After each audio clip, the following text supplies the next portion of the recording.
আসসালামু আলাইকুম রহমতুল্লাহি ওয়া বারাকাতুহু। আশা করি সবাই ভালো আছেন। সবাইকে সাদর আমন্ত্রণ। ঢাকা বিশ্ববিদ্যালয়ে যে ঘটনাটা নির্মম হত্যাকাণ্ড ঘটানো হয়েছে তার তীব্র প্রতিবাদ জানাচ্ছি এবং অবশ্যই তাদের শাস্তির আওতায় এনে দ্রুত সময়ের মধ্যে কঠিনতম শাস্তি দিতে হবে, যার দিকে পরবর্তীতে আর কেউ না করে। সেই সাথে আমি আরও বলতে চাই, বাইতুল মোকাররমে ন্যাক্কারজনক হামলা এবং মারামারি ঘটনা যারা ঘটাইছে তাদের সেই ঘটনার তীব্র নিন্দা জানাচ্ছি। তারা এগুলো কেন করতেছে আসলে এগুলো খুঁজে দেখা দরকার, দূরভিসন্ধিমূলক।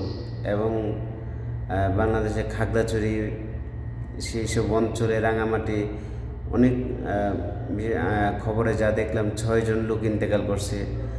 তাদের এই হত্যাকাণ্ডের বিচার এবং আমাদের সেনাবাহিনী অবশ্যই সেখানে কি করতেছে, গোয়েন্দা সংস্থাগুলো কেন আগাম প্রস্তুতি নিতে পারতেছে না সেগুলো ভেবে দেখা দরকার।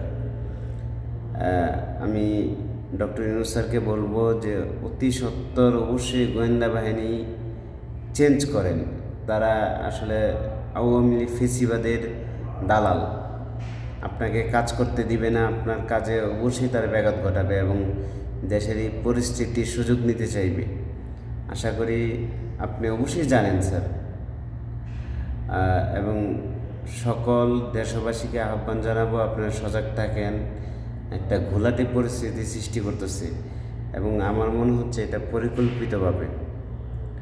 আপনারা অবশ্যই রাজপথে থাকবেন। দেশের আমি যেহেতু আসলে দেশে নাই, সেক্ষেত্রে আমি থাকতে পারছি না। তো আপনারা যারা দেশে আছেন, যারা এই বীরত্বগাথা ইতিহাস সৃষ্টি করেছেন, তারা আবারও রাজপথে থাকবেন দেশের এই ক্লান্তি লগ্নে, সে আশা করি। এবং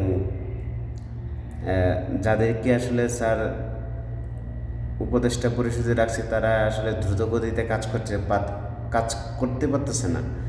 এটা আমরা আসলে এখানে বসে থেকে দেখতে পাচ্ছি খালি চোখে, এবং ভিতরে কি হচ্ছে না হচ্ছে সেই বিষয়গুলো আসলে জানি না আমরা, কিন্তু খালি চোখে যা দেখছি তা আসলে মানে আমাদের আন্দোলনের স্পিডের সাথে আসলে যাচ্ছে না। স্যার আপনি অবশ্যই মানে যারা কাজ জানে, কাজ বুঝে তাদেরকে দায়িত্ব দিলে খুব ভালো হয়। যারা কাজ বুঝে না বা জানে না তাদেরকে আসলে কাজ দিলে স্যার আশা অনুরূপ ফল আসবে না স্যার।